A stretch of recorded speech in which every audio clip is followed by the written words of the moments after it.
Thank you, everybody, for coming. This is the breakout session talking about security. And to just sum it up, I think this is a great time to be talking about security. In fact, next week, you guys are leaving, I think. The fellows are out of here. But next week, we have visiting Hong Kong is going to be the USS Ronald Reagan aircraft carrier. And so if you've never seen an aircraft carrier, I encourage you to go down to Kennedy Town and have a look. It's quite a sight to see. One thing that's not clear is whether that aircraft carrier is going to be a sign of continued American engagement in this part of the world, or perhaps it's going to be the last hurrah. We don't really know. The reason I have today's paper, the South China Morning Post, on my lap here is two stories in here caught my eye. One on the front page here is a story saying that this review panel called the U.S.-China Economic and Security Review Commission has decided that China is, quote, a threat to U.S. national security. Among other things, it mentions the Belt and Road Initiative, saying that its basic point was to bolster energy security and expand China's military reach and advancing geopolitical influence by moving China to the center of the global order. That's pretty strong words. But then I turned inside the paper, and on page 3, there's another story where various people from Singapore are blasting the United States for skipping two very important meetings going on here, the East Asia Summit and the APEC meeting. President Trump decided not to attend and instead is sending his vice president. So that appears to be, in the minds of some people, a downgrading. I think many of you know of Tommy Koh, the former, longtime Singaporean diplomat, who asked the question in this article, if Asia matters to America, why is your leader, President Trump, not here? So I think that's one way we might frame, is there really an American retreat? What's going on here? And maybe we can get some definition to this new term I keep hearing kicked around called the Indo-Pacific region. It used to be just the Pacific region, and now it's the Indo-Pacific region. So I think we've got a very distinguished panel of guests to speak about that. Next to me, I'll just go in order, we have from India, from the National Security Advisory Board in India, Lieutenant General S.L. Narasimhan. I hope I pronounced that correctly. And next to him, from Tokyo, an adjunct associate here, we have Yoshikazu. And next to him, we have Ryan Manuel, a policy research director here at the Asia Global Institute. And then last but not least, on the end, we have Jur Sun, director of the Center for U.S.-China Relations at Tsinghua University from Beijing, which I know very well. So I think our panelists are each going to speak just for about 5 or 6 minutes to give sort of an overview, maybe try to answer some of those questions that we raised here. And then we'll speak among ourselves for a few minutes and then try to take as many questions as we can from you in the audience here. So, General, would you like to start? Yeah. In any case, you just told me I'm in the hot seat. What's happening in the world? Yeah. There were 4 issues which were in the list that was given to me when Am I audible at the back? Okay. One is, what is the balance of power in the Asia Pacific? How is it emerging? So the first thing that happens is that in the Asia Pacific, if you see in the continental domain, you find that there are issues which I'll cover in the next point when I cover the next point. As far as the Asia and the Pacific area is concerned, you find that the first island chain, which was quoted by China, is generally coming to grips with the Chinese influence. And it is generally seen that they have a reasonable control of the area within the first island chain. The second thing that comes up is the US partners in this region, Japan, Korea put together, that relationship is still going strong. So that is one thing that will be counter to what I said first. And the third is that Indo-Pacific, which the moderator mentioned just a while back. Asia-Pacific is slowly giving way to Indo-Pacific. And Indo-Pacific, when the concept was given earlier, there were apprehensions as to how it will evolve, what are the tenets of this Indo-Pacific concept, etc., over there. Over a period of time, we see a stability in this particular concept, an acceptance, an increased kind of acceptance in this concept, which is visible. More on this, I can take on the question answers whenever it comes up. The new security arrangements affecting the region was the second point I was told to talk about. There are a number of them that are emerging, which I just highlight. One is the US, Japan, South Korea, Taiwan. That is one. Second is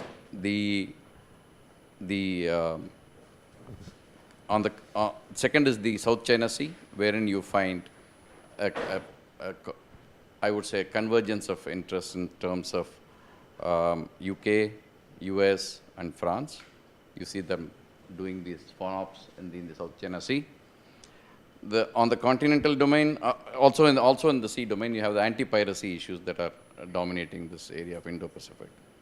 The third thing that comes up is on the continental domain, you have Afghanistan, where you find a number of people who are interested in it and a number of people who are getting into it, Russia, US, China, India, Pakistan, and probably Taliban itself.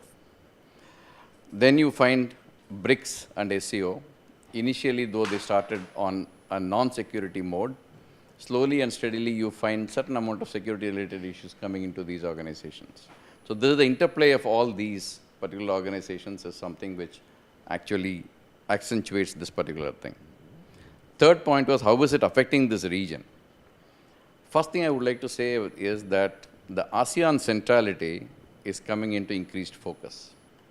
Whether it is Indo-Pacific, whether it is Asia-Pacific, whether it is the border issue, the trade issues that are coming up, you find ASEAN is gaining more and more prominence in this entire thing.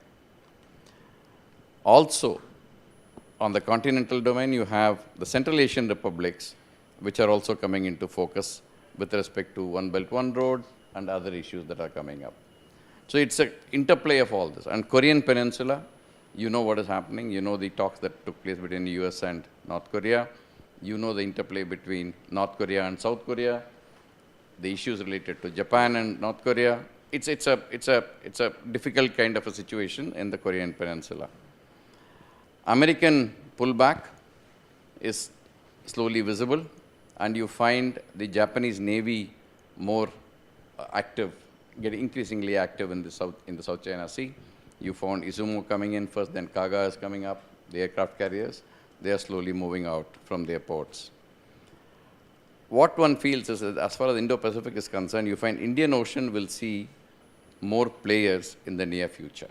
You will find that is another place where you will find number of navies will operate, basically because of one simple reason, that is Indian Ocean caters for almost 80% of the world's trade that passes through that place.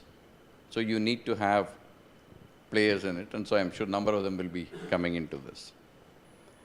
Fourth point I had was, how will ASEAN and China respond to this, was the question that was asked. Firstly, as far as ASEAN and other countries are concerned, there has to be a collective kind of a response and an effort. Because individually, each countries are not in a position to do anything. Therefore, ASEAN has to have a common kind of a collective kind of a response that they will look for. China prefers to deal with these countries bilaterally. That is visible in most of the issues that you see, that they deal with them bilaterally, and that needs to be looked into. China will also be sensitive to anything that upsets their core interests, and core interests were listed out earlier, and the core interests also seem to be expanding a little bit after the 2015 defense white paper that they put out.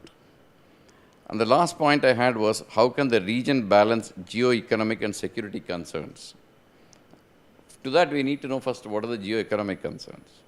One is the concern of the Central Asian republics is they may get left out in this entire One Belt, One Road game. They'll only be a transit kind of a route, and they may not be able to benefit. That is one particular concern that they have. The second is the freedom of navigation and the flow of commerce. So far, there have been no indication that freedom of navigation is going to be affected or flow of commerce is going to be affected in the global commons. That is the second concern. Third is the concern that there are efforts that are being made to bypass the Malacca Straits. Malacca Straits is a choke point which anybody would like to avoid, and you find in the media and other places, you find the Kra Isthmus Canal is coming up. The Malacca port was actually thought of, but it has been now put on hold. So, a number of issues related to Malacca Straits and the sensitivity related to that. Individual countries are looking for share of prosperity. That is the other thing that they need to look into and they need to cater for. So, if these are the things, geo-economic concerns, and how are the security concerns coming up? One is the accidental escalation is something that people are worried about. About 15 days back, you had the incident where USS Decatur was actually accosted by the Chinese naval ship Lanzhou, and they were just about 40 meters apart. If some kind of a clash comes up, then it could escalate. Though accidental escalation is one of them. Second is terrorism, to include lone wolf kind of attacks. That is the second issue. These are the kind of security concern that you have and economic concern that you have. So how to balance this? I explained to you a little while earlier. Individually, countries are not in a position to actually come up with a response to this kind of a thing. So collective response is something that we may be looking at. That is what they are looking at in Central Asian republics. You find a small group of those 5 countries are gathering up a momentum to cater for this kind of a requirement. Similarly, ASEAN will also look for a collective response. So collective response is something that we will probably be seeing in the future. I'll stop here and then take it on later.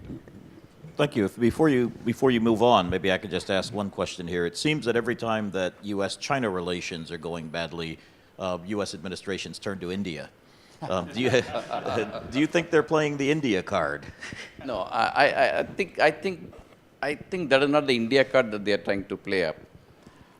Over a period of time, this is not now. I think I would like to take your minds back 10 years ago. This problem has started now. 10 years ago, if you take your minds back to 13 years ago, in 2005, we signed that defense cooperation agreement. Later on, from that time onwards, the cooperation has been coming up. And you also would have realized that there are limits to that particular kind of cozying up a relationship that comes up between India and US. It is basically to ensure that we have our sensitivities in this region. We have a common border with China. We have our own bilateral relationships with China. So we will be obviously sensitive to anything that we do. And so that is something that people have to keep in mind. I don't think it is the US card or India card that is being played, but it is, I think, a series of events have happened in a manner that you probably have a closer relationship. I would put it that way. But I won't say that it is not. I wouldn't say that it is. I would say that it is not against any kind of other issues that are involved.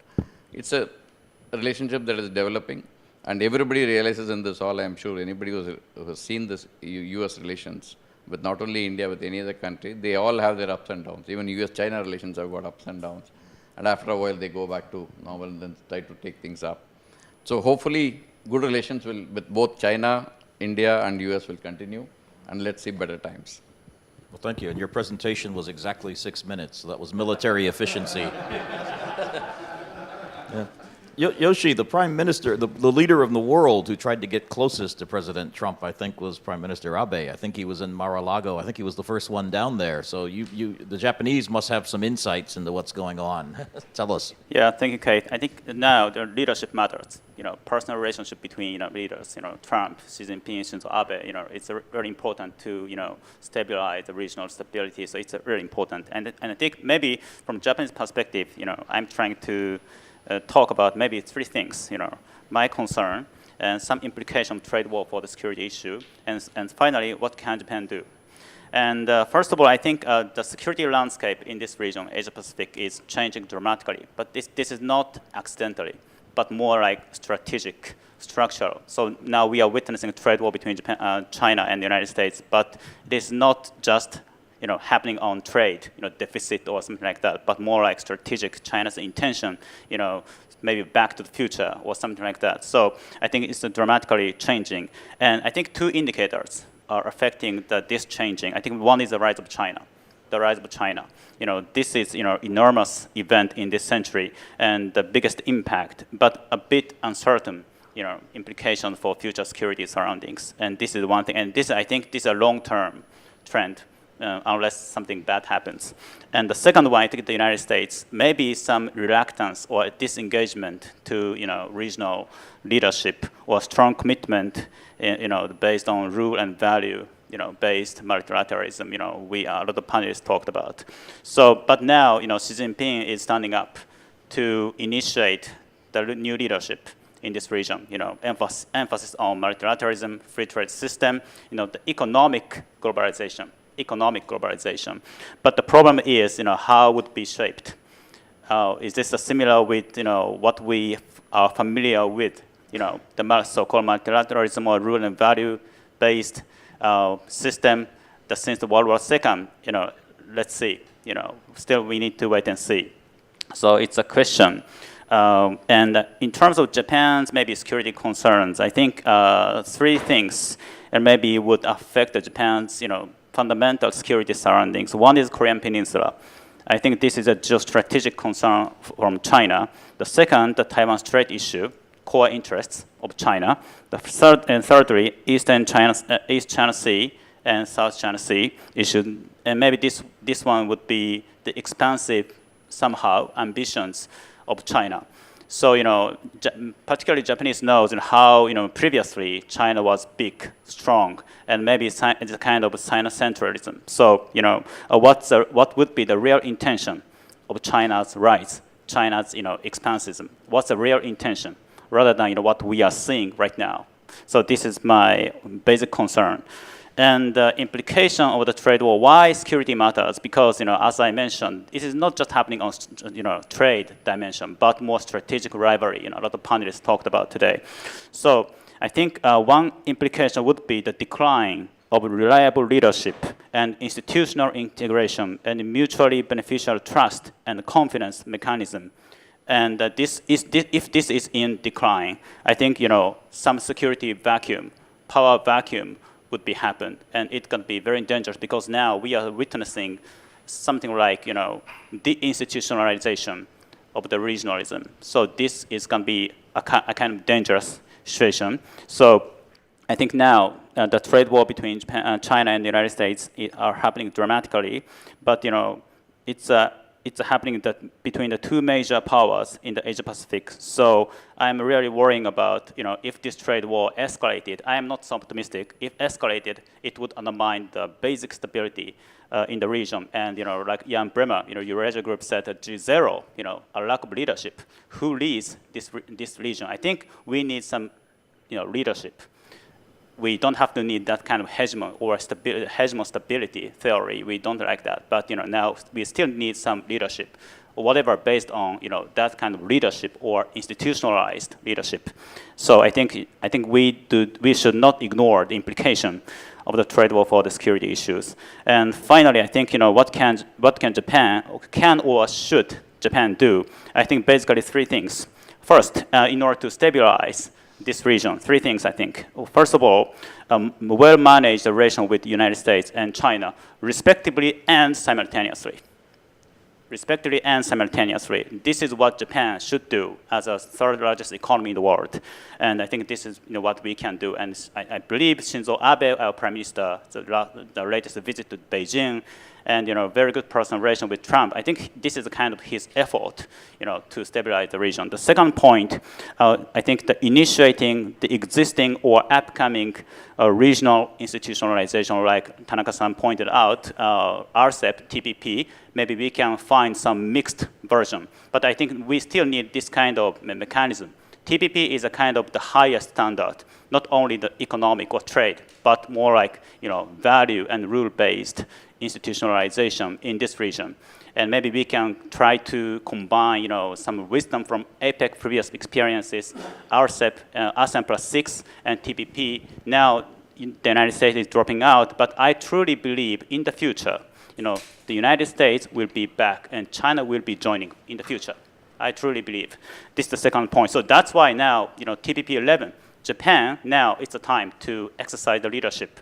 And Shinzo Abe, maybe he can do it. And lastly, I think, domestic issues in Japan. If Japan does exercise some leadership or initiative in this region, we need to resolve some domestic issues. We need to implementing transparency and accountability-oriented approach on domestic procedure related with security issues, including constitutional issues. The rest of the world are concerned about what's going on in Article 9, of the Japanese Constitution, what's going on. A lot of people in domestic and in the rest of the world are not convinced yet what's going to be happen, right? And the collective self-defense issue, right? Shinzo Abe, and a couple of years ago, Shinzo Abe tried to enact this in the cabinet. But a lot of we witnessed a lot of demonstration, protests, to the administration. So a lot of people are still not convinced. So if we need to exercise the leadership in this region, how would the constitutional issue going on? How our collective self-defense force going on? And if we can't, provide any reliable and convincing answer to the to the people in domestic and international society, I think our leadership, our exercise process would be undermined dramatically. So finally, answering in the Indo-Pacific, I do not think this concept or theory would be moving forward so much, because now we are seeing some reluctance of Mr. Trump administration's engagement in this multilateralism. And Japan, maybe Shinzo Abe Prime Minister is interested in that, but I do not think discussion, rational, very widespread discussion is enough. I do not think so. So if we need to initiate this theory or concepts, we need to have more rational and widespread discussions beyond the border. And I do not see this at this moment. So this is my basic answer. Thank you. Thank you. And before we move on, Yoshi, let me ask you one question that you didn't talk about, which is the Korean Peninsula. How does Japan see this détente going on between the two Koreas and this possible agreement between the Trump administration and Kim Jong-un? I think, first of all, the contact between Mr. Trump and Kim Jong-un, this is a good thing. They can meet up and talk something. And now, maybe previously we saw the six-party talk to stabilize the region. And of course, the most important thing is the denuclearization, and every party should be engaged in. And maybe for Japan's concern, maybe abduction issue, missile and nuclear. We say the comprehensive approach, and this is our maybe consistent, goal of this issue. But in terms of the future, how to say, the landscape or unification or kind of maybe one system, one nation, two systems, I don't know what's going on. It depends on how the Korean people think about that. But this Japan should be very strategically engaged in the process. Respect their own people, but we need to be engaged in cooperation with China, the United States, and of course Koreans and maybe Russia. So, but this would directly undermine the Japan's security. If the North Korea launched a missile over the Japan's homeland, a lot of Japanese public citizen was scared. It has never happened. So first of all, we need to stabilize with our joint efforts. But what's going to be next? Denuclearization, and next, I don't know, how unify or something like that. But maybe now at this moment we need to stabilize the circumstance. This is the first point. Yeah. Well, I think we'll get back to Korea. Ryan, you're from Australia, one of America's strongest allies. Indeed, but I'd like to note that given that in this room we have Professor Alan Gingill, who wrote the 2 books on Australian foreign policy. There you go. I'm going to handball all difficult Australia questions to him. All the questions will come that way, yeah. He's in the hot seat now. He's in the hot seat. Well, and I believe Australia is part of this new kind of alliance. They talk about the democracy alliance between America, India, Australia, and Japan, right? So we've got 3 of them right here, or 4 if you count me as American. Professor Sanjay is on the end over there. Also at Columbia University. So well, that's right. But you've also spent a lot of time analyzing the Chinese leadership, so you can give us the perspective from both sides here. I might actually answer, because you're such a great questioner, and I'm trying to cut off your later questions. This first question you had about what role the US should play, and I think we've covered some of the issues really well here. But I think everyone agrees the US should play an active role. The problem is at the moment we're seeing all these different signals from the US which we're not used to. So I liked your point about picking up the newspaper and the stories. But the front page story about the USCC report, I've actually dealt with them. So you're meant to start every presentation with a joke, right? I had this commission from them came to visit me a few years back when I was working in Australia at university. And so they came in, and so this senator for West Virginia just started things off, thanks Ryan for taking the time to see me today. My staff, and there's this sort of 20 people behind him, and all sort of scurrying around, taking notes. And he talks for the next 10 minutes about all the threats that China pose and all the worries. And he gets to, and he goes, I guess my question to you, Dr. Manuel, is this. Is China dangerous or really dangerous? And I mean, in that sense, we have that issue when we're looking at the US as well of, I don't think it knows what role it wants to play because there's different groups pushing for different roles. There's the dangerous or really dangerous group. My apologies to any Americans for my bad accent there. And then there's also, of course, Yoshi's talked about leadership, but there's the fact that the president doesn't really seem to have a particularly... Well, there's two ways of looking at it. Either he's a genius who is playing a strategic game, or he's making it up as he goes along, and I don't think even anyone knows that, let alone him. And then finally, though, there's the sort of traditional structures of US foreign policy, which the president and some of his coterie call the deep state, for example. But this is actually, I think, by far the most significant shift in US foreign policy, is the shift away from China in Washington, New York, the sort of traditional capitals. I mean, the sort of shift to strategic competitor has happened so rapidly.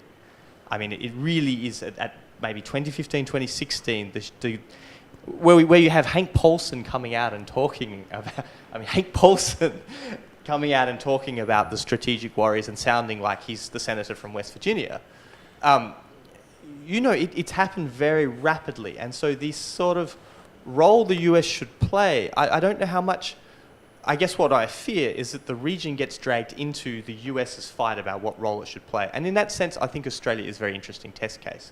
Because what we're seeing as part of this shift in the US is the discussion of Chinese influence, and it's almost always referencing Chinese influence in Australia. And that's where sort of Australian foreign policy or Australian strategic concerns are perhaps being subsumed by this miasma of what's going on in Washington in a way that is not necessarily useful for strategic policy making. I mean, we make our own decisions, and often at times they can be ham-handed. I'm not sure trying to speak Chinese to say that the Chinese people have stood up was the wisest decision by our Prime Minister a year ago. But there is this sort of deeper worry that is not just Australia. That because the US doesn't know its role and that different countries' policies are being used as part of this sort of formulation and this figuring it out, we're getting stuck. Which sort of gets to this other concept that's a thread tying through it, which is what's the Indo-Pacific? Because, of course, the Indo-Pacific was an American concept. I mean, Mike Green was writing about it in 1999. It was coming out of CSIS. This whole deep state I was talking about were the people who came up with the Indo-Pacific. But in Australia, we caught on it very well. We popularised it. Our sort of public intellectuals, think tanks, and then government all did a very good job. Now there's specific Indo-Pacific divisions within our bureaucracy. It's become a very strategic part of Australian foreign policy. But it's not necessarily new. The reason I think we're talking about it so much is that the overall situation of the region is kind of new. The balance of power has always been shifting. I mean, when we say sort of China is rising, I feel like we've had those discussions for a long time now. But there's definitely, at the moment, these reconfigurations that are happening in front of our eyes. I mean, the TPP to RCEP, where China has become the real country pushing free trade agendas within the region, is a significant shift. The Quad+1, which has really gone down so badly in China. I mean, it's really hard to underestimate. I think that's just, when we talk about sort of bad foreign policy decisions, the Quad+1, we need to pause here, and maybe for those of you who don't follow it so closely, but the Quad+1 was just an arrangement of defence ministers to meet. 4 of them meeting, and it's now being made into this sort of alliance of democracies or this formal thing, but there was no public policy, no that I could tell, I don't work for the bureaucracy. There seemed to be no foreign policy outcome from this meeting, and it seemed to be as public and as visible as possible. And so I could only consume, this is sort of made to send a signal, and of course the Quad could only be sending a signal to one country, and that's China. I mean, you don't make foreign policy in public with no outcomes and no goals. You want to get something out of it, particularly if you're a middle-sized power like Australia. We don't have the capital to allow us to sort of scattershot target all these different countries. So I think that the General raised nicely this sort of question of is this a geoeconomic shift? Is this a security shift? How do we characterize these changes? What sort of change is this? Yoshi's called it deinstitutionalization. I don't think it is. I mean, the institutions still exist. Everyone's flying to Papua New Guinea of all places, which is a considerable hike to meet for APEC. Leaders are meeting. The bodies exist. APEC still has a secretariat in Singapore. It's producing papers. The institutions are there. The problem is that the functions of the institutions are not achieving the goals that we wish them to, and that there aren't other institutions or other bodies popping up to take the place of those functions. And so that's this sort of flux. And what happens when you have a flux, of course, or a void in public is that new theories fill it. So Belt and Road is a classic example. Belt and Road is not necessarily, it was not designed in the slightest as a strategic or a foreign policy program. I mean, it was put under the control of the economic organs. Xi Jinping didn't put himself in charge of the leading small group. The secretariat's being run out of the National Development Reform Commission. Almost all the funds committed are at the central level. There's a lot of parts of this that are very clearly not aimed at foreign policy.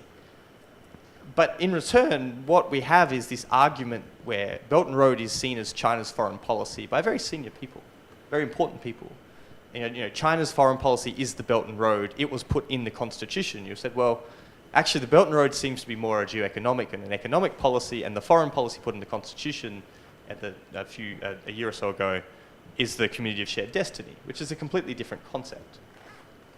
And so I think what we need actually is a new, the conference is about new multilateralism. I think we need a new, smaller multilateralism, so I think we need some wins. Some small wins. And there are various things that come to my mind, but a panel will no doubt have other ideas or will no doubt disagree with me. But there are areas where there is cooperation, and as an Australian, looking at Australia say as a middle power, for example, one thing that pops to my mind is military cooperation. Australia has the best relationship with the PLA of any of its of the Five Eyes, its traditional partners. And the reason for that is also quite a good story, which I once looked into, which it goes back to the 80s when the institutional relationship was formed with the PLA, and it was because the then leader, Deng Xiaoping, was trying to win an internal fight with people from the PLA who were very senior and had quite a lot of internal power. And so he needed a country to sell it some guns. And Australia happened to have $2 million worth of small arms.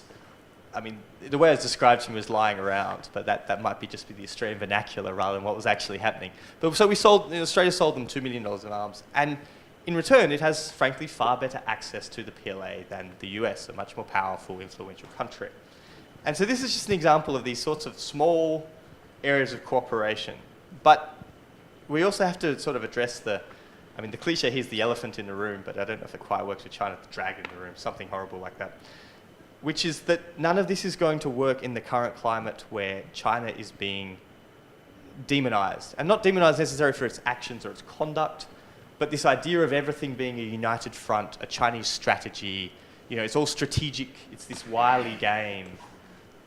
That's why I brought up at the start my concerns about Chinese influence in Australia being used as a tool. Because when you start saying things like, and a lot of American visitors we've had in Hong Kong recently have been pushing this line, very senior people, when you start saying things like, well, we need to be careful of Chinese United Front influence and activities in the US or in India, or anything can be painted in that light. And it blocks you from having wins on the normal areas where we try and get some purchasing cooperation, education, economic exchange, all these things where there is genuine ability to work together. If it's all being painted as united front, then we've got real problems. I feel like, again, I don't mean to disagree with Yoshi, but I feel like the institutional frameworks to deal with the bigger issues, the security, the economic, we can tinker with them, but they exist. But the frameworks to encourage academics to have exchange that may or may not lead to something, the frameworks that lead to this sort of innovation that we're hearing about this morning as the key currency of the foreign, of growing our economies, that's not going to happen when everybody's seen as a united, every action is seen from this strategic light. And so in that sense, I think, again, not to differ with Yoshi, but he says we need leadership. I think we need sort of, again, smaller leadership. Leadership takes many forms. I mean, top-down leadership at the moment, because of the leaders we have in power, every action by different countries, I think, is often being painted as a way to influence the leader. I.e., you know, Trump, Henry Kissinger goes to China, oh, that means this for Trump. Oh, I mean, the FT today, in response to your South China Morning Post, Jimmy Landolini had a column saying, oh, well, yes, everyone's really hard on China, but that's being encouraged within China by elite intellectuals because they want to push back on Xi Jinping as well. You know, that sort of top-down leadership, I don't think is actually getting us very far right now. We need public leadership of people saying, these are policies, these are strategies, these are things that are working, that are happening between the countries, that are not some united front push. Let's work with that and shelve the bigger issues and let the current institutions take care of them. Great. Well, before I move on, can I just ask, if you're looking at this as an Australian and looking at the U.S. right now and this idea of U.S. retreating behind America first, does Australia think we can just wait this out? Trump will be gone in 2 years or 6 years? Or does Australia think this is a real sea change in America's policy towards the world? I mean, I can only give my opinion, but I don't think Australia thinks, or there's definitely, empirically, there's much more news about China in Australian media than about the US. I think the US alliance is such a bedrock. It's been there. It's supported, as Alan said this morning, it's supported by 80% of the population. You know, but we have to make our own foreign policy, even under the security umbrella. And China is our major trading partner by a very long way. And I think that dilemma, again, it was pointed out beautifully this morning. I don't want to repeat it, but that's the thing. I don't think in that sense, like, I think there's a very realistic understanding that we are influenced heavily by US foreign policy, but our influence on it may or may not be so great. However, we face an enormous strategic dilemma as a country ourselves that requires, and I mean, that's Canberra, you know, I think the Australian bureaucracy has been very aware of that for a long time. You know, there's a great China consciousness in Australia. The problem is, what do we do about it? Well, Sanjur, the dragon in the room. Everybody's been talking about how they're afraid of China. Just relax, you know. So I think we should have a big vision, you know. If you study, we should feel lucky because we study Asian affairs, you know, compared to Middle East, compared to other immigrants in Europe, you know. So we didn't see any war, you know. We have a border conflict with India. We have a bad guy in North Korea, you know. So, but you don't see big size, large scale warfare, you know. So we have a EP3 accident incident. What do you call? But basically, over the last 30 years, I think we should feel lucky, you know. So the Asian as a whole moving forward. So that's the first question, first comment, and also. I think another question is when we follow Asian affairs, talking about the U.S.-China relations, the role of the United States plays, China, whether China is we used to call it friendly elephants, you know, or a dragon in the room. So we should follow the domestic transformation of each country. For example, I live in China for so many years, and I spent 10 years, more than 10 years in New York. And I feel the big change, a sea change in Shanghai, sea change in Beijing, New York, you know. So when I first went to New York, 1990s, you know, you see the murder case, you know, people did some kind of a case study. In murder case in 1990 in New York City is about, I got a number here, is about over 2,000, 2,200 cases. But last year it's only about 290 cases. Robbery, the number dropped from over 10,000 to maybe only 20%, you know, so it's only 1,400. So, and New York City actually became a safe place to visit. You know, last year they dropped 55 million. What I heard from my friends, you know, the deputy, what do you call it, in charge of police department, draw 55 million people, visitors from all over the world. So this is a case, you know, we have to follow what's the domestic trend. Also, we see the Trump, rise of Trump, phenomena. In China, same thing. I met Kato, a couple months ago. One of his convincing point is something like in 1980s, no single Chinese citizen can apply a tourist visa to go abroad. But last year, you see, people estimated maybe 134 million people, trips was made last year, and this year is still going up. So this is what I'm saying, the sea change. There are some other arguments whether China already surpassed the United States, became the de facto #1 country. You study Graham Allison's new book. His argument is he used 53 indicators, the largest number of middle class and purchasing power, this kind of thing. He says China already surpassed the United States. So the big vision is we have to think about whether the United States want to live with China, whether it's good, like Xi Jinping will follow Deng Xiaoping's philosophy, because in 1978, one of the great achievements as Deng Xiaoping's policies, December 15th, he decided to build up a diplomatic relationship with the United States. He was criticized, challenged by a lot of old revolutionary people. So why you want to build up relationship with the beautiful imperialist country, the Meidi? He says those who follow the United States are better off. They're getting rich. So getting rich is glorious. So China, you can argue China was bullied, has been bullied by the United States over the last 40 years, but still China got rich. So and then after '89, China faced sanctions from the United States, and then also had another saying that the U.S.-China relationship should be fixed. So I think what I'm using Xi Jinping's saying is when he met President Trump in Morocco, he said that the 1,000 reasons, right, to build up a good relationship, right? So I think that's good, So that's a slogan sometimes matters, right? As long as you have that kind of a positive tones talking about U.S.-China relations, you don't have to worry about the shadow of the future. So that is the awful situation is the two governments understand you have to work with each other, building up a new kind of working relationship. But two militaries sometimes, see each other as potential enemy. At least you prepare some kind of warfare, So that is, I think, the domestic transformation that matters. And also, talking about the U.S.-China relations, I define the relationship in 4 dimensions. One is we still have a very broad people-to-people contact, right? Over 5 million people go back and forth, between these two countries. This is unusual, So, and the second dimension, I see the very substantial cooperation.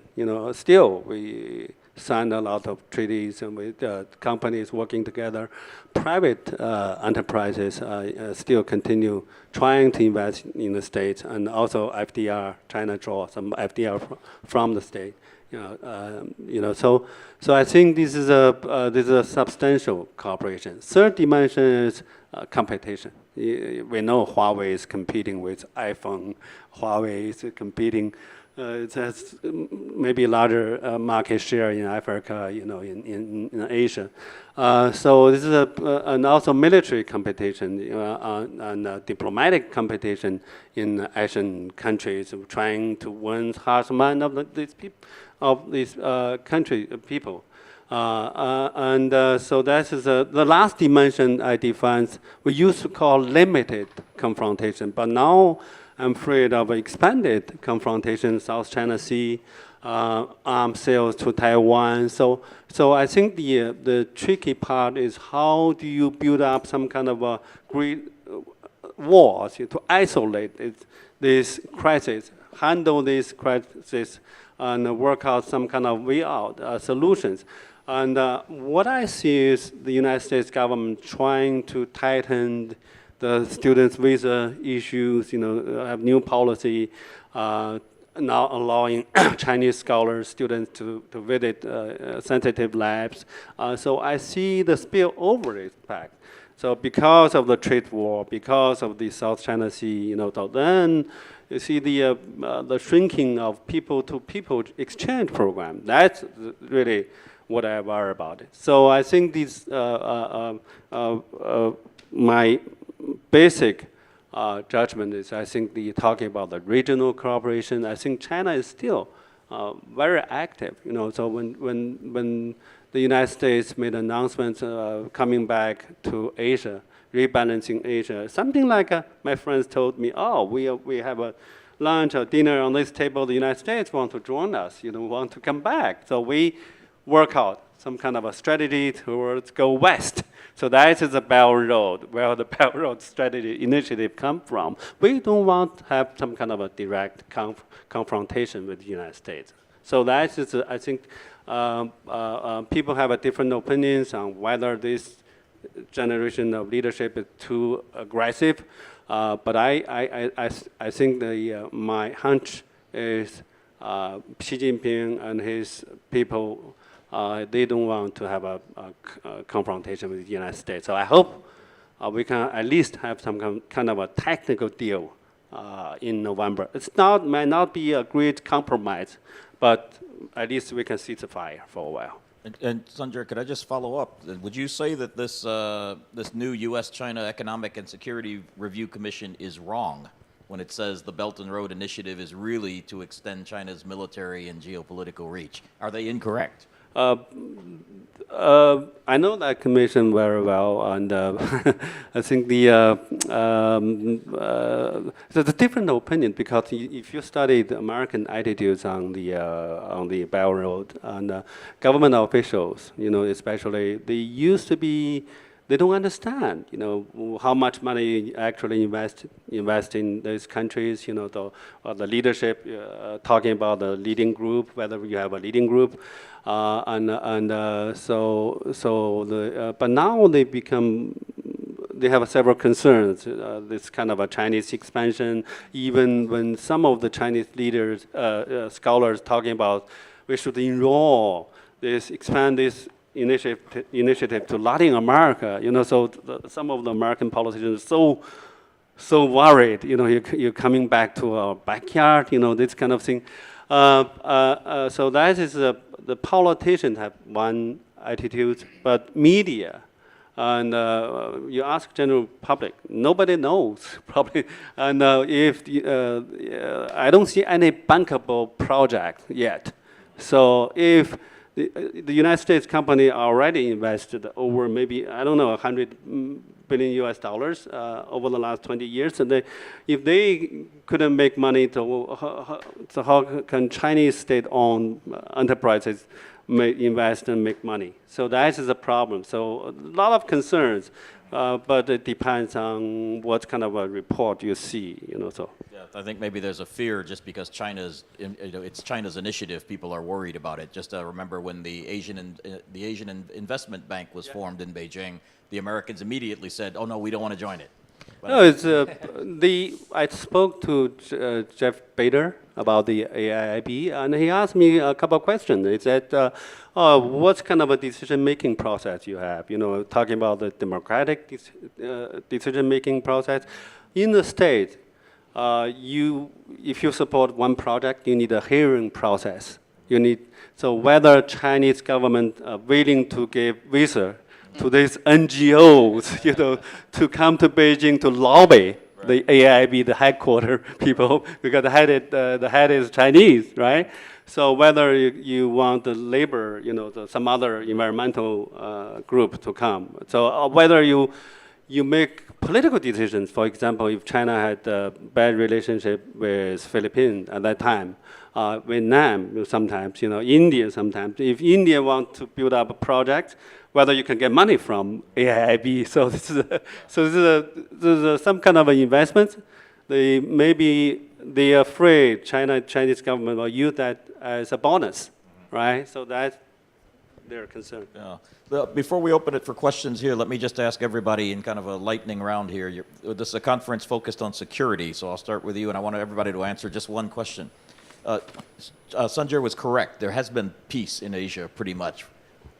If you're looking at the possibility of a hot conflict breaking out over the next years, what scares you the most?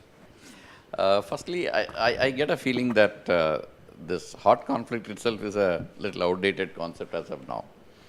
Like Sun said, between India and China, even though we have a boundary dispute, we haven't fired around across the border last 50, 51 years. There is a sense of understanding that has come. Probably we should not precipitate any of these differences and get into a hot conflict kind of a thing. Barring a few things which happened in Ukraine and Crimea and other things, those are there. But other than that, hot conflict is something which I'm not really worried about. I don't see that happening in the near future anyway. But what is worrying more is the non-traditional security issues, like terrorism, like lone wolf attacks. Those are the kind of things I think that we need to be more cautious about. Again, the point which Barry mentioned in the morning regarding whether we're all actually blindly walking into some kind of a conflict. Though one can't rule it out, but the fact of the matter remains that at this moment, everyone has seized of the problem and they seem to think that things should not be precipitated to an extent that everybody pays a larger price. Okay. That is the way I see it. Yoshi, what scares you the most? I am not worrying about a certain term of war happens between Japan and China, but my most worrisome is Taiwan. If now we are looking at the escalating trade war, of course up and down. Now it seems to be somehow improved or going to dialogue or something like that. But since this June, right? So-called the trade war happens. I think if I'm always worrying about if this would undermine some security issues between the U.S. and China, and if the Trump administration, dispatch some high officials like John Bolton, to Taiwan, and for China this means you are abandoning the one China policy, and if this happens, what's next? I think China has a lot of scenario setting. I'm not going to say here, which kind of scenario, but for example, some militarily try to militarily unite, or Taiwan, in an unpeaceful way, or something like that, or the United States would be engaged in this issue militarily, and how can Japan do? We are not ready for that, Japan. The problem is constitutional. Our logic of constitution would be broken, and of course our cabinet would be, right? So I think this is going to be the most concern and most dangerous and urgent concern for Japan's security surroundings. Taiwan. Ryan, what keeps you up at night? Nothing. Insomnia. The Korean Peninsula, I think. I wouldn't dare argue with a serving general about hot button issues, and I'm much more relieved, so I'll sleep beautifully tonight. But I think there's just no options. Every single option is bad. Whereas when you look at every other hot button issue, you can see an option which may or not be sort of most optimal, but at least there are de-escalation methods. But it just, every time you look at the Korean Peninsula, as Yoshi said, well, we could have denuclearization. Well, even that is incredibly, it's the lack of alternatives. There's a truly terrifying Mark Bowden Atlantic piece last year on this, where he went through them all one by one, and they were even worse than I thought. Sanjay, what do you look at and that terrifies you? First of all, I don't worry Taiwan at all. So I serve as a consultant to the Office of Taiwan Affairs for many years, and I don't think the United States, Trump will send Joe Biden to visit Taiwan. So not that high level, because they understand there's sensitive issues, and also I don't think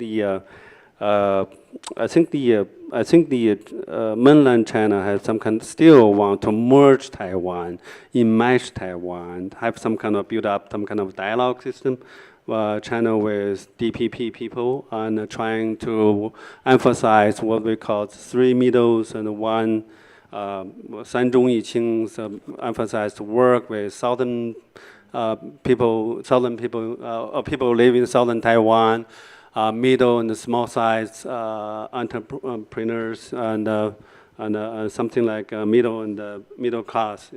So this is called three middles, and one emphasized to put more work on the young people, so because they learn lesson from Occupy Central, and so that's why they provided a lot of work out new policies, new ID card, so Taiwanese people actually they come here if you want, very convenient for them. So just like for us, it's still difficult for us to visit Taiwan, Chinese scholars. So as a tourist, no problem. But as a scholars, you need a sponsorship, you need a security screen, these kind of things. So I think the Taiwan, if Taiwan needs to think about the big question, how to see the big opportunity to work with mainland China. Otherwise, the size of economy is about 5% of mainland China, so that you see the gap grow. So I don't think any hope. Even Taiwan workout go south policy encourage Taiwanese people to invest in Vietnam. I don't think that work because you're short of talented language people, and you don't have a political relationship with these countries. So I think the going to a dead end. So I think the mainland China's policy is still trying to merge and acquisition rather than to bomb it. So that's the Taiwan issue. What I worry about is about actually the incident, collation maybe, because we call it reconnaissance activities of the American increased dramatically. It used to have something like 3-4 times a day, air and by sea. But now it's maybe 12,000, a year.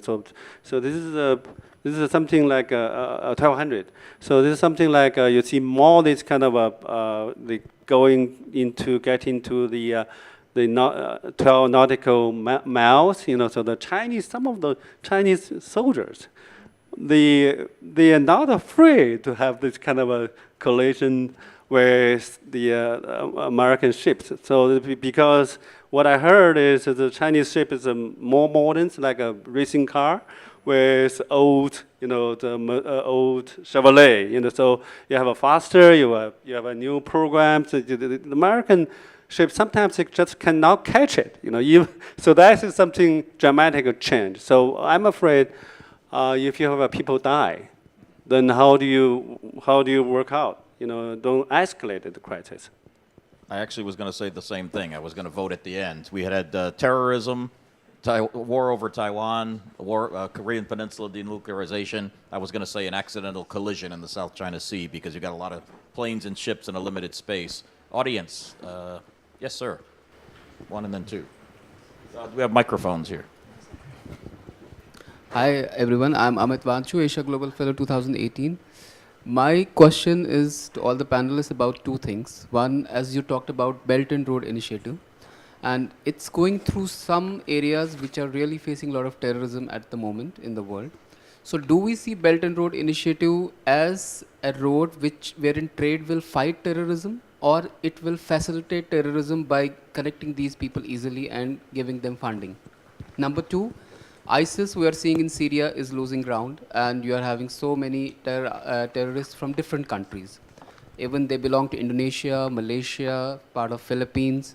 And recently this year, ISIS released a video in China, Chinese language, and you have that East Turkestan, they are also there. So since ISIS is losing base and these guys are having contacts and strengthening networks in these countries, how do you see facing this challenge, all these countries unitedly or China as such, and what are the challenges?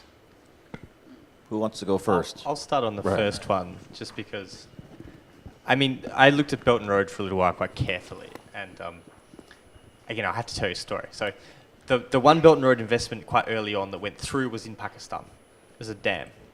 And but then the Chinese said, we need to secure our troops against this fear of terrorism. So this is about 1.2 billion US. So they went to the Pakistan government. The Pakistan government gave them 20,000 troops. And the Chinese government went, well, they're not really good enough troops though, are they? I mean, we're a bit worried about our workers. Can you give us some commandos? And so the Pakistani had to take quite a large group off of the border from Kashmir, move them down. I mean, and I guess that's just an anecdote to say that terrorism in that sense, Belt and Road and terrorism, it's like a salt or a spice thing on a dish. It's not the dish. Terrorism's the dish. I don't see how Belt and Road itself could really change that so much. On the ISIS issue is much not in my area of knowledge so much. But the first one, I mean, we have quite a bit of data on Belt and Road. It's been going for 5 years now. It depends on how you pronounce going. It was first announced 5 years ago. You would have expected, again, it just doesn't seem to, I don't fear that quite so much, but others might. General? Okay. As far as the BRA is concerned, your question on the BRA is concerned, I get a feeling BRA will come through. Even if there are any issues related to terrorism, that will be handled the way he mentioned, in the sense that Pakistan has already raised a $1.5 billion to mainly to protect the assets that are coming up on that road. So BRA will go through, but it will also get protected. I don't think it will either increase the terrorism or it will start ending up fighting the terrorism part of it, but it will protect itself, is the way that I see it. The second question is on the ISIS.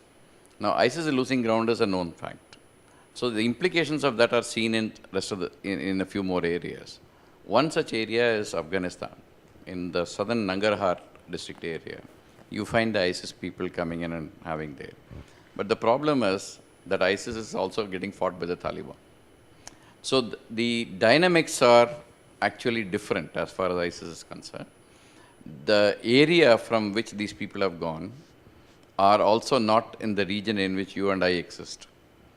It is from the different areas. In fact, one of the least contributors to ISIS is from India and Pakistan, actually speaking. So that is not going to affect this region or this particular thing in a big manner. But yes, there is a worry that the ISIS, when it gets dissipated, will come into various areas and start creating problems.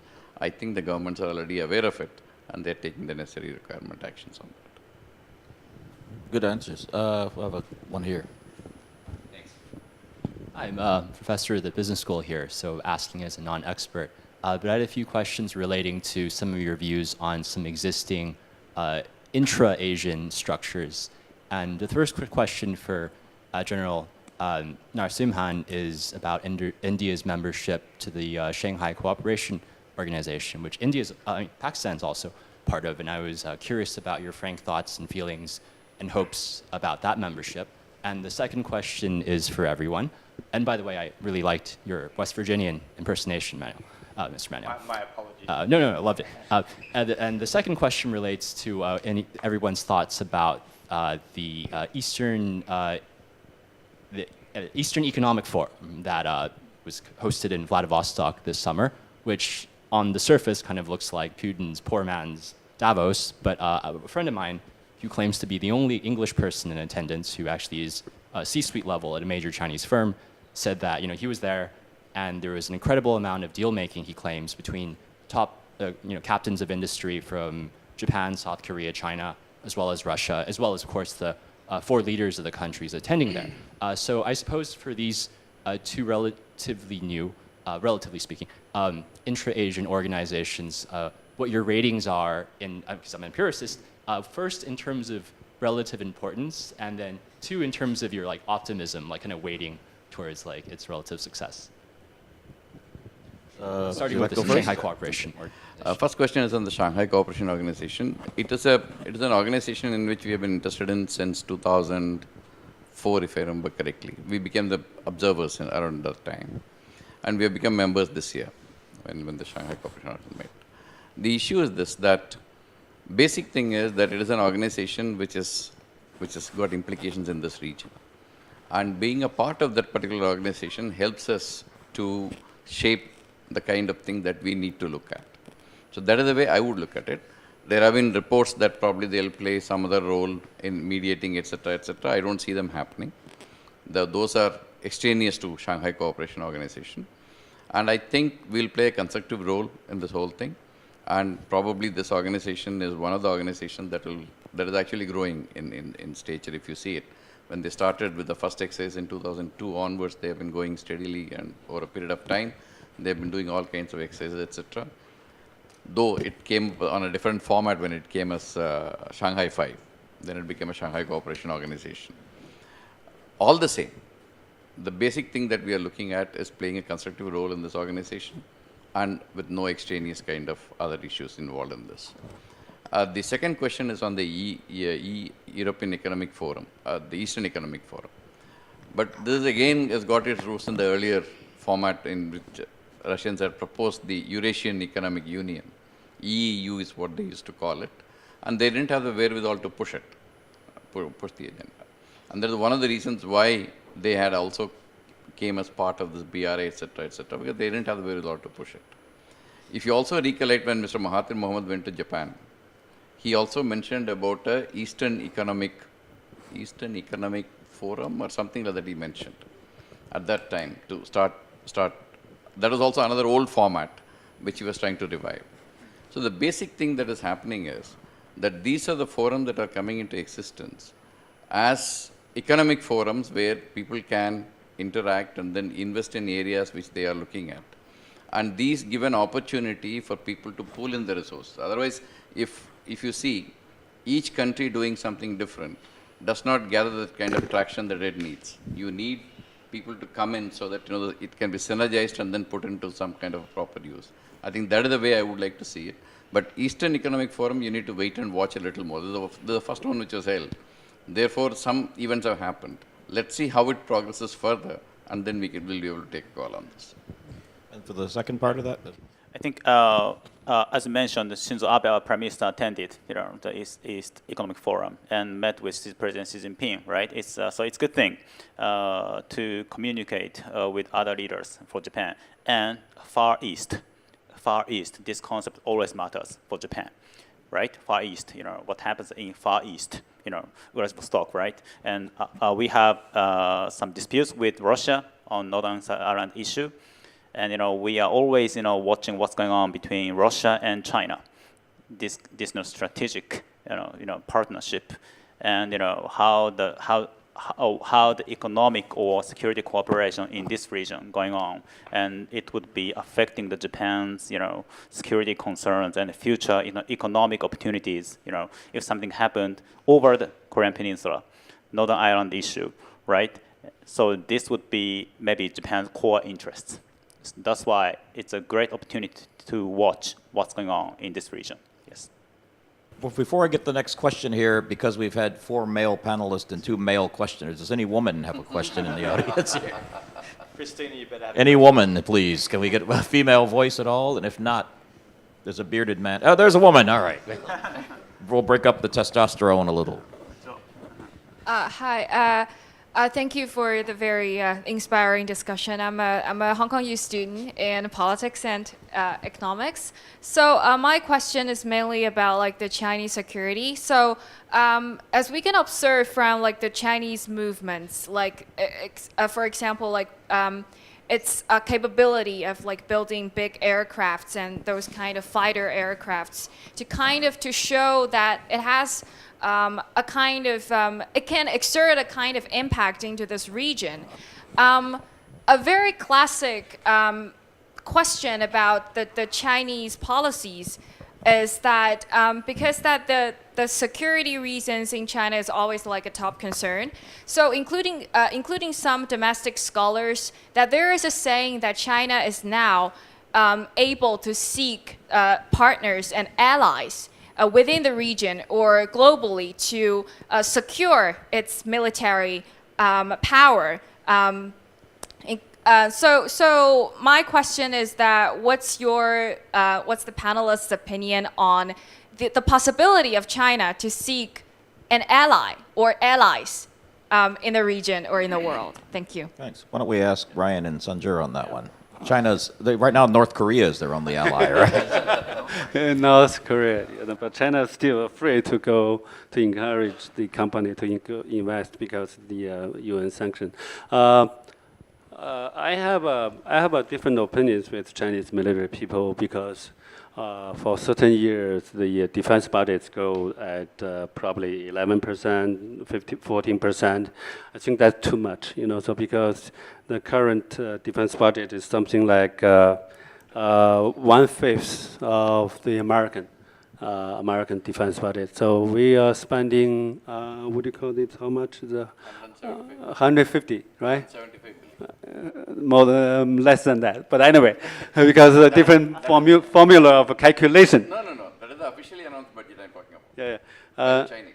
By the Chinese. But what I was thinking, talking about the 150 billion. Doesn't matter. All right, doesn't matter. But What is 25 billion but my argument is, if Chinese education only get maybe 4% of increase every year, so we should have a balance of butters and powder, gunpowder and butter. So I propose maybe 7%, 6% of increase every year. And also it's related to a concrete question. If you ask Chinese people, do you want an aircraft carrier? People say, oh, yes. How many? 3 or 4. If you tell them maybe it's cost $1 million a day, so if you spend that much money on the rural area to build up rural schools, hope project, this kind of thing, maybe half of the Chinese people will say, oh yes, maybe 2 or 3 are good enough, right? So I don't think China has a global strategy yet. So I think who mentioned that? The Kato mentioned the 4C. In Yellow Sea, East China Sea, Taiwan, the cross-strait relations we call the Taihai, and also South China Sea. We care about the island strategy. So the home field advantage, I think Chinese military enjoy that kind of advantage. So on the, what other question I forgot. But anyway, I think this is a. She said whether they'll seek allies, etc. Yeah, I think this is the United States have probably 70, 80 partners. What do you call this? We don't have any. We rented trying to run some seaport, 99 years, Sri Lanka, some of the Pakistan, very sensitive because Indians are against us. So so that's probably, I don't call this the military part. It's a logistic, provide, supplies, when Chinese fight pirates in Somalia.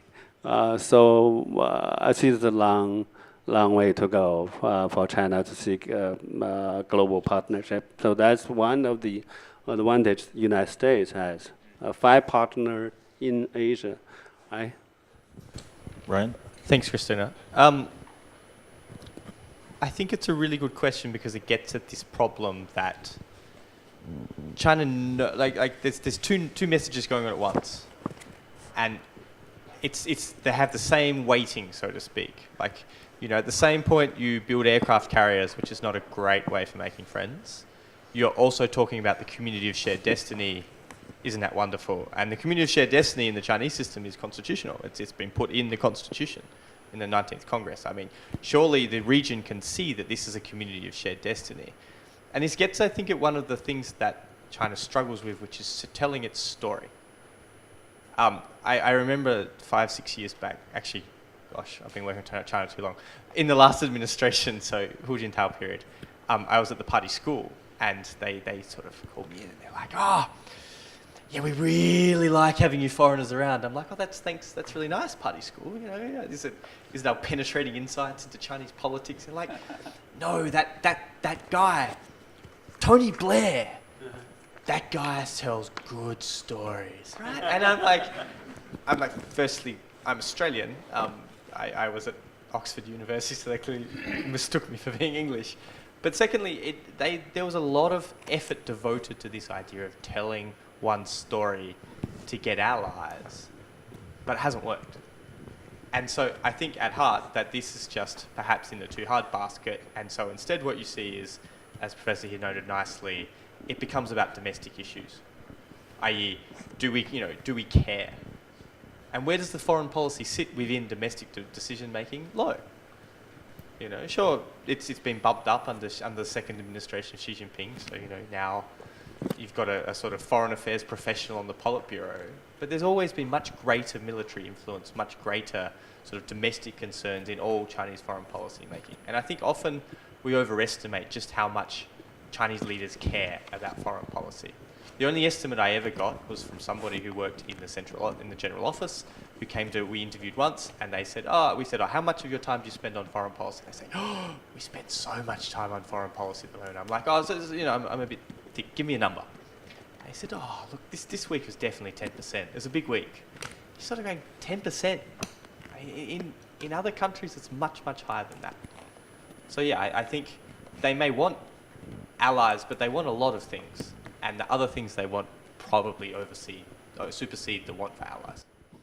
1 second. I think the people should give Xi Jinping some kind of credit. You know, he increased the defense budget, but he laid off 300,000 people, right? So that's shrink down the size of Chinese military. So that means something. You know, he has some kind of 以武止革, 敢于担当, he shoulder more responsibility to encourage people, PLA, the growth of PLA, but also he understands the situation, you know, so he trying to lay off unnecessary people. So that is caused some kind of complaint within the Chinese military.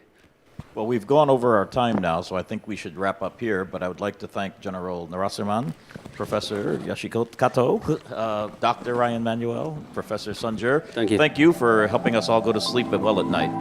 Thank you, audience.